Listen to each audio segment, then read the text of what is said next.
Craig, today we deal with the charges related to the complainant known as or C2. Vexatious allegations, all of them, all disproved. 5 charges were laid in relation to this cast member. I want this clarified first. 2 charges were originally laid. By the time you got to court, though, they numbered 5. How does that happen? Well, it's an interesting thing. Some would call it a quirk of the law, but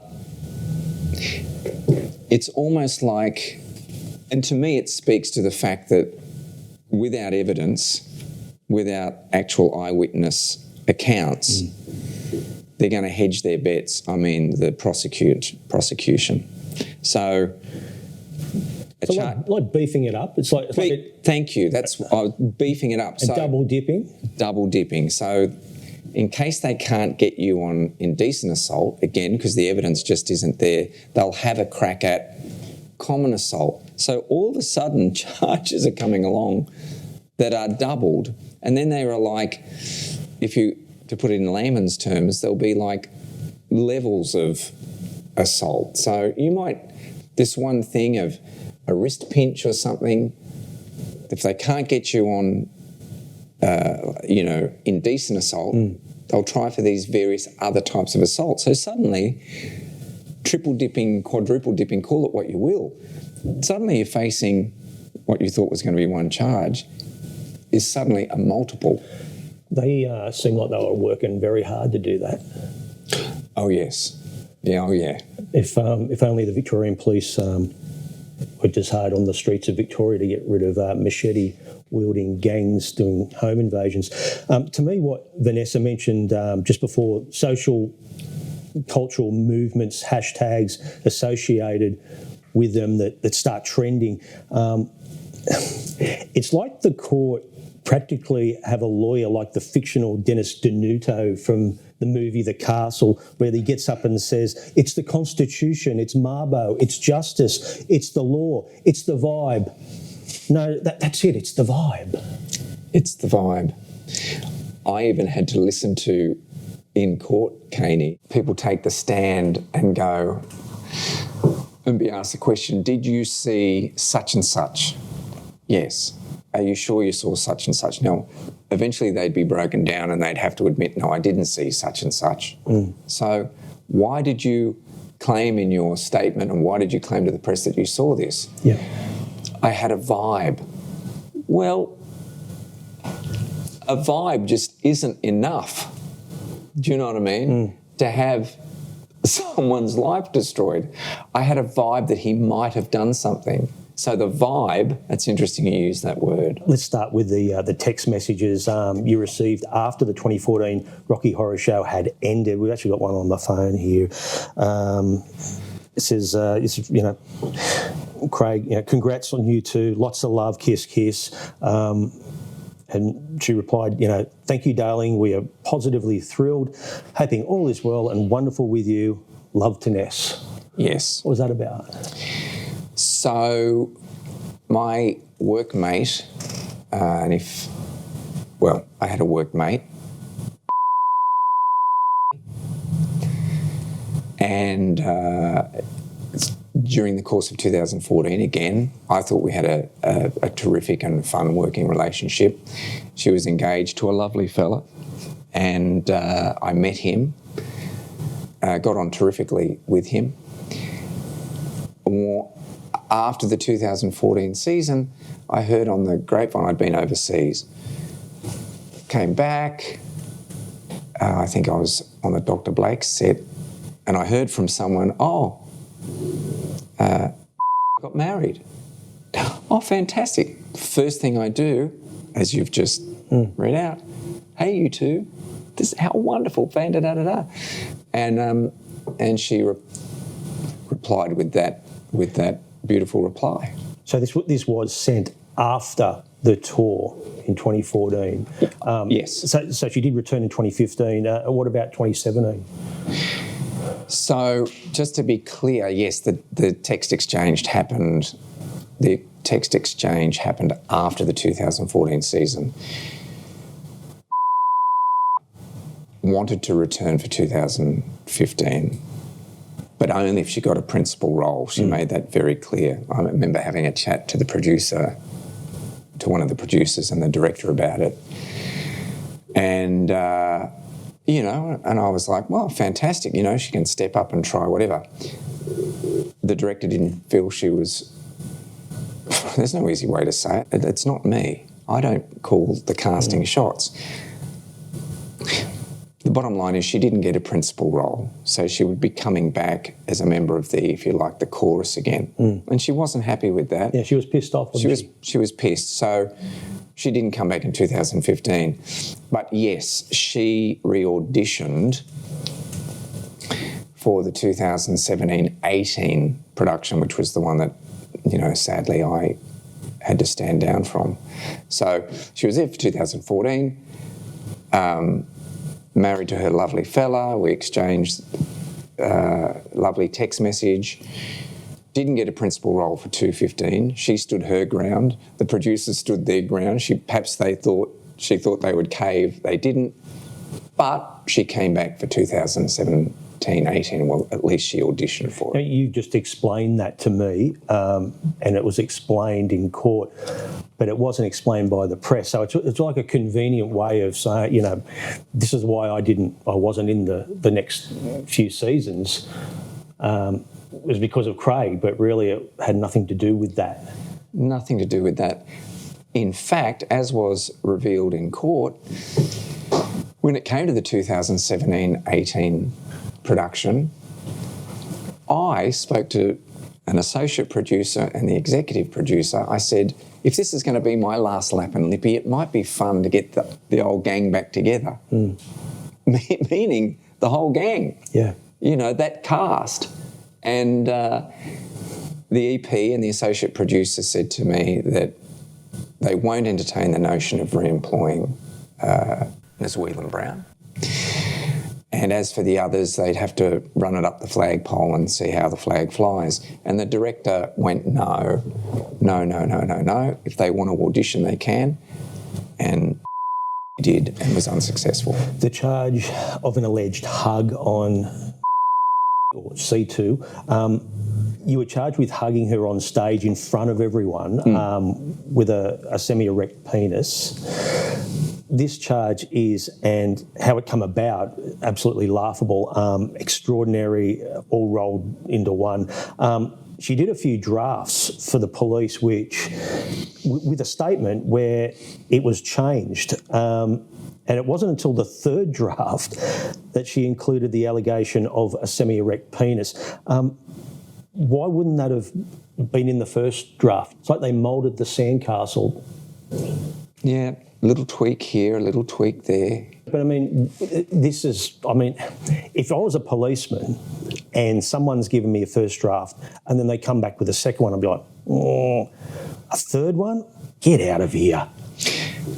You're right. What's more alarming, I think, is if a policeman says, have another think about that. Do you think he might have done such and such? I think, and it was very telling that it was revealed in the courtroom that the police person in question didn't disclose all of the drafts. Well, isn't that telling? So just getting back to this notion, and just to put it in really clear perspective, Michael, she alleged in her final version of events that this happened at a cast warm-up. So there's an entire cast stretching on the ground. You can hear my squeaky leather chair, friends. That's not me, it's the chair. But they're doing their twists and their stretches. I've got to step over them and I'm talking to them the whole time. And I often used to wear just a pair of silk shorts with my undies underneath because I'm putting on makeup and all the rest of it. I'm stepping over people. How was your weekend, darling? Da da da da da. And I finally get over to her and I give her a hug. Think about it, that I'm wearing billowing silk shorts. If I read this in a script, I'd say to the writers, no one's going to buy this. I'm saying hello to everyone. I'm stepping over everyone and I'm supposedly got an erection. It is beyond laughable.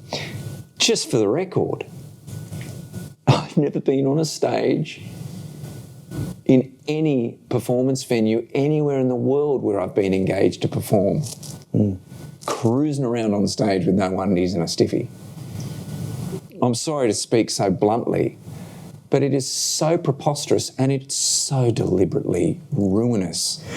Just regarding these statements, though, it nearly slipped through the net, didn't it? And if it wasn't for your lawyer Thea and also Vanessa, they probably would have got away with it. Absolutely. And as I say, it's an outrageous notion, isn't it, that you can just keep refining, for want of a better word, a statement. Michael,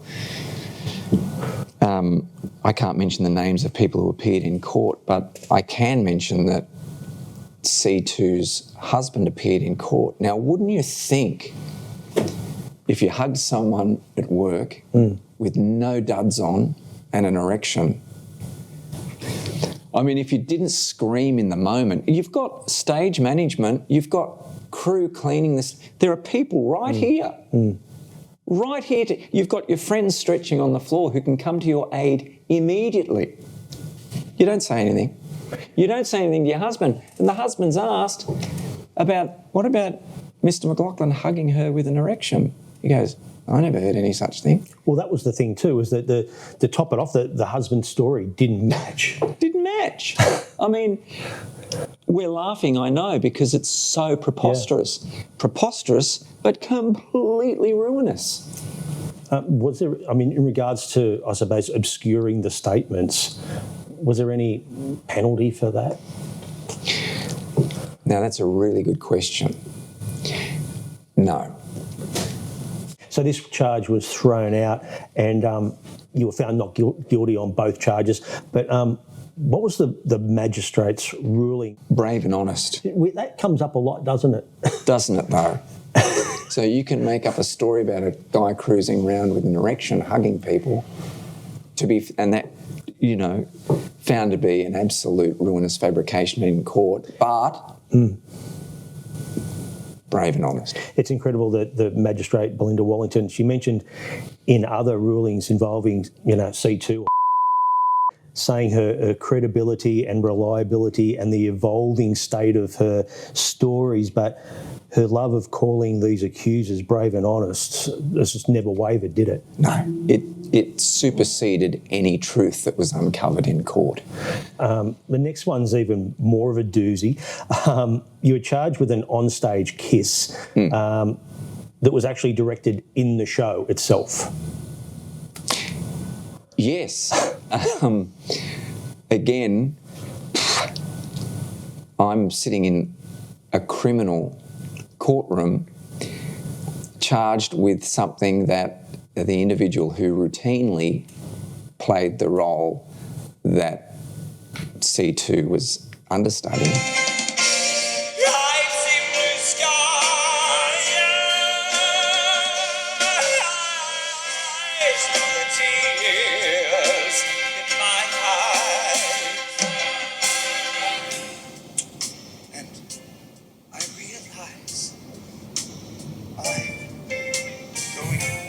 We had workshopped in rehearsal a brief 1 second kiss in the middle of this musical number which Frankenfurter sings. Which is called Going Home? Going Home.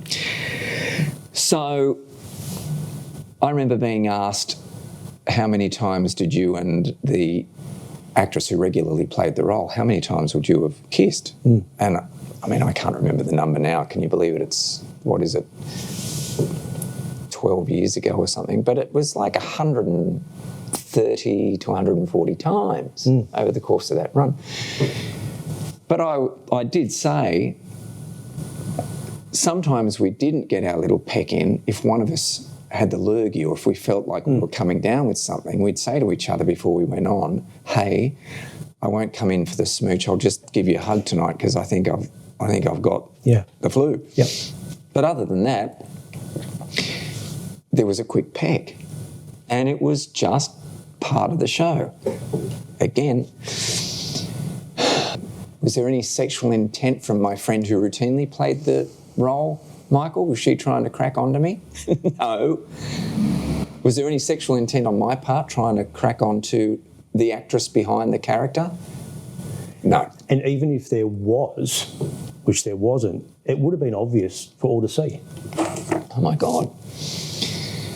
Yes, it would have been. I remember the cast member who was closest to that particular bit of action, for want of a better word, said it would have been so obvious, whoever was playing the roles, if the kiss went beyond the realms of what it was intended, what it was intended to be, which was the characters had been lovers in the show. Frank's going to be beamed to his home planet or probably killed. I'm going home. Nothing sexual in it whatsoever. Now, the prosecution relied on 5 witnesses who, in the end, helped your cause. Well, they did. They did. Because none of the accounts matched. Suddenly it's revealed in the courtroom that, well, I actually couldn't see from my position because I'm looking at the back of her head, and on and on and on it went. But, I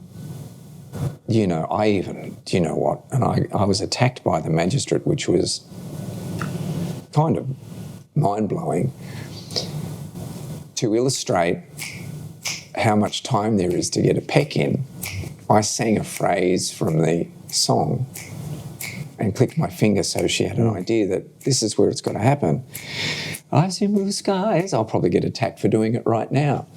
I've seen blue skies through the tears in my eyes, and I realise now somewhere I am going home, right? So you lean in. She's already, the characters come in and she's looking up.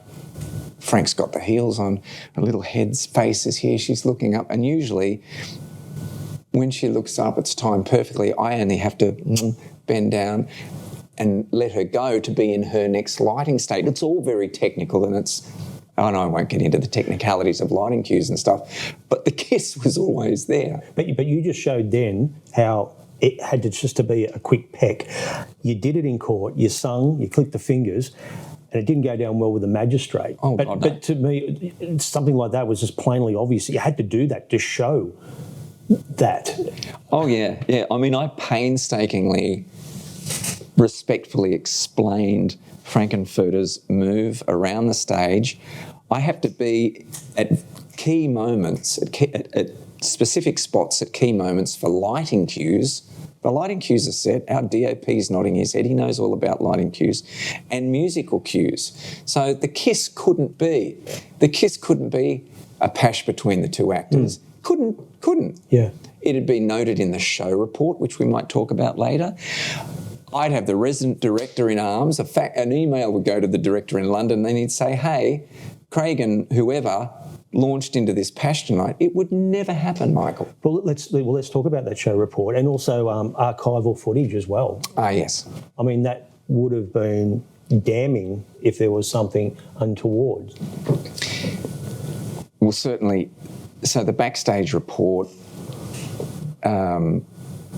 it's a nightly report, and it documents everything from if you slip over on stage, during such and such a song, Michael ran onto the stage a little bit late and slipped. He had a costume malfunction backstage. All of that stuff's noted. Craig and Michael, during the Going Home song, the usual 1 second, 2 second kiss extended into 15 seconds. It would be noted. Yeah. And also the archival video, I guess much to the horror of some on the side of the prosecution, showed very clearly exactly what I had articulated and described, which is the precise staging and choreography and how long we had to engage in the little goodbye peck and for her to go back to her next lip position and for me to turn and face my spotlight. The constant thing that keeps reoccurring, apart from Magistrate Belinda Wellington's rulings, is the fact that the police didn't do their due diligence in looking at show notes, archival. That would be the first port of call when there's an accusation like this, and then you go, how in the fuck could there have been a charge in the first place? Exactly. I couldn't have said it better myself, Michael. Thank you so much. C2 or told police and court that she approached the resident director about not wanting to do the kiss, and the director said she'd talk to you about it. Yeah, that's right. Only it's not right. And as the resident director herself revealed, no such conversation ever took place. So there was never a conversation with the resident director. And all your denials were unchallenged, weren't they? Unchallenged. And sorry to interrupt you, Michael. I didn't know this at the time. I just thought, again, the prosecutor, for some reason, was suddenly going easy on me. But it's because the prosecution is accepting that version of events. So when you've got the resident director coming out and saying, I never had that conversation about the kiss, you can question me all you like, there's nowhere to go. You're found not guilty on all 4 charges. We've spoken already about the landscape changing in regards to backstage behaviour. This was a kiss, a choreographed kiss. Kisses, sexual kisses in theatre, movies, shows. This could happen to anyone. Should that be worrying to any actor going forward?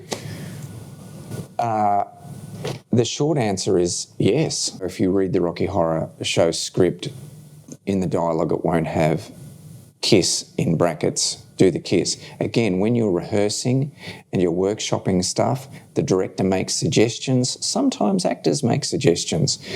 But witnesses, prosecution witnesses, when they revealed in court, the stage manager who was there from first morning of rehearsal till the last performance of the tour, when that person comes out, she's taken the oath and says, I remember seeing the kiss workshopped in the rehearsal room. There's nowhere for you to go. But to answer your question, damn straight. I mean, here we are in 2026. I haven't filmed or been in a stage production since the 7th of January 2018. But I'd be mightily concerned now if I was on set and a kiss or a cuddle or anything was required. I mean, it sounds preposterous to say, but it's true. It's deeply concerning because you can weaponise any situation now. Weaponise any situation, and it's dangerous. Magistrate Belinda Wellington described the accusers as prone to exaggeration, confused, or mistaken. Doesn't sound brave and honest, though. No, and I don't recall big media picking up on that part of her ruling. Yeah, it's shocking, isn't it?